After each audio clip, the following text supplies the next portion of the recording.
This is the User Adoption Podcast with your host, Henrik Dagier. Who are you and what do you do?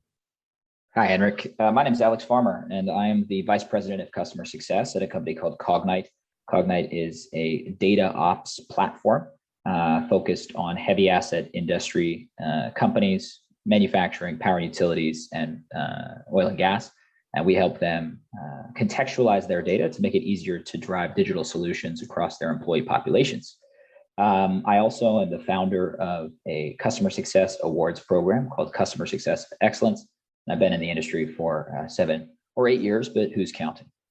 Alex, how are you involved with user adoption? Good question. So I think the summary answer is in 2 ways. And it actually presents quite a complex challenge for us at Cognite.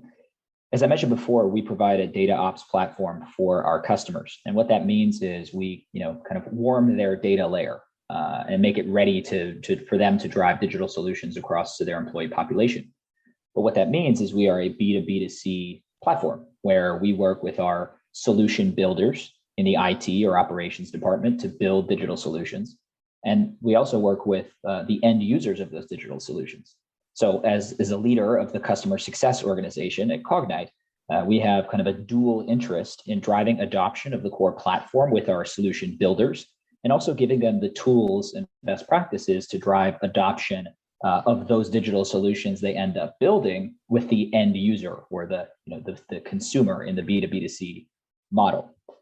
So ultimately, my team is responsible for renewal, customer satisfaction, value realization. But there is such a strong link toward the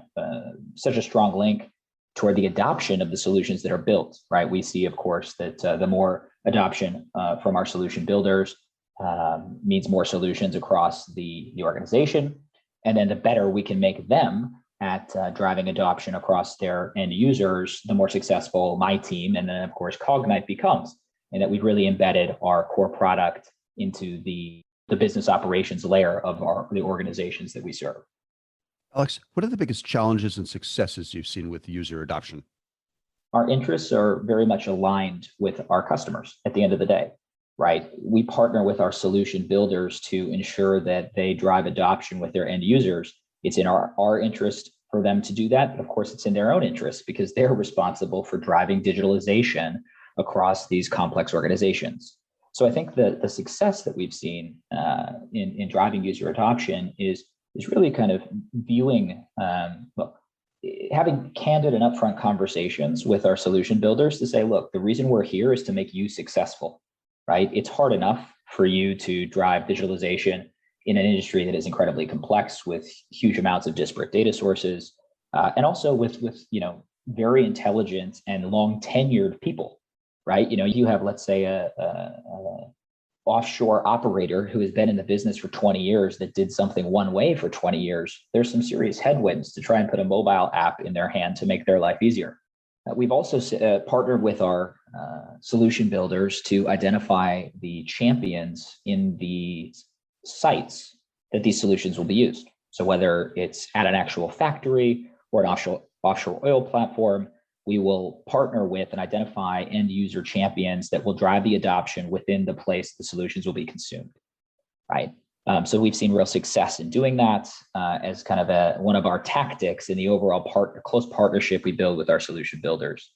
And I think another example that I think is quite interesting is, and I guess maybe is a good segue into the challenges part of your question, is that the digital maturity or the maturity of these organizations can vary, but oftentimes it's not particularly high, right? So you can have all of these kind of tips, tricks, best practices, but if you don't meet your customer where they are in their journey toward digital, it becomes almost like you're speaking 2 languages. So some of our customers, for example, don't have their own data science teams to build out digital solutions. So, it's one of the tools in our toolkit. We've actually written a template job description for our customer to go and hire their own data science teams to start to build more solutions on our platform themselves. So there's a huge kind of, I think that's one of the challenges, to answer your question directly, is there is a huge disparity in the maturity of our customers' ability to adopt complex yet powerful solutions. One of the other challenges, is to conclude, is yes, our interests are aligned. The solution builder team within our customer wants to drive adoption, just like we want to drive adoption. But balancing the trusted advisor relationship that my team desires to have with our customers as customer success managers, but also kind of trying to upskill and hold the customer responsible to be more self-sufficient in driving adoption. Finding that line without overstepping, to use a very cliche analogy, finding the line between teaching them how to fish and just keep delivering the fish has been quite challenging. And it's something, frankly, we're still kind of working on finding the balance for today. Alex, what advice would you like to share with people working on improving user adoption? I think the first thing, it's maybe a bit theoretical, but thinking outside in and really identifying points of friction for your users, right? Anything from the user onboarding process to the to the actual utility of clicking around in the software, stepping outside of your own organization and really just sitting in the customer's shoes. One of the things that we do whenever we release a new product, ship a new product release, is we'll go in and we run customer success webinars with our customers to kind of talk them through and walk them through the new features and functionality.